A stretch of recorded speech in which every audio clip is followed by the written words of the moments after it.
আচ্ছা, আপনার পাখি যদি ডিম ভেঙে ফেলে, আপনার বাজরিকের পাখি যদি ডিম ভেঙে ফেলে, তাহলে কি করবেন? সবচেয়ে সমাধান আছে, সবচেয়ে বড় সমাধানটা আমার কাছে আছে।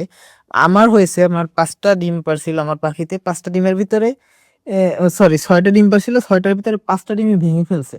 আর একটি মাত্র বাচ্চা আছে। আপনাদেরকে আমি দেখাচ্ছি ক্যামেরাটা ঘুরিয়ে। মানে আমার ক্যামেরা ধরার লোক নেই তো, তাই আমি নিজে নিজেই করতেছি। এই যে দেখেন আমার পাখির খাঁচাটা, এই যে এখানে এই যে একটি বাচ্চা আছে, আমি দেখাই একটা। এই যে আমার একটি বাচ্চা দেখছেন, একটি পাখির বাচ্চা আছে শুধু। বাচ্চাটা অলরেডি একটু বড় হয়েছে। তো এ করণীয় কি? ৫টা ডিম ভেঙে ফেলছে, একটা বাচ্চা ফুটছে মাত্র। সবচেয়ে বড় সমাধান, খাঁচাটা সেফলি রাখবেন। আমার সবচেয়ে প্রথম সমস্যা হয়েছিল যে আমার এই যে খাঁচার পাশে, এই যে দেখেন আমার খাঁচাটাই রাখা, এই খাঁচার পাশে এইখানে নিচে মুরগির ছিল, মুরগির ডিম রাখা ছিল, যেখানে মুরগি ডিমে তা দিত।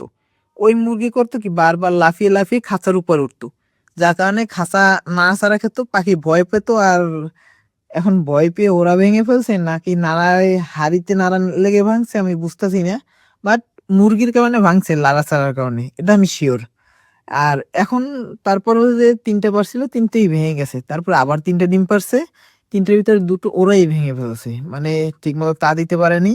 আর একটি বাচ্চা ফুটছে মাত্র, আর একটি বড় হয়েছে। তো এর সমাধান আছে। এর সমাধানটা হলো যে আপনি পাখিরে শাকসবজি খেতে দেবেন কিছু, যেমন আমি এই যে নিয়ে এসছি ধনেপাতা।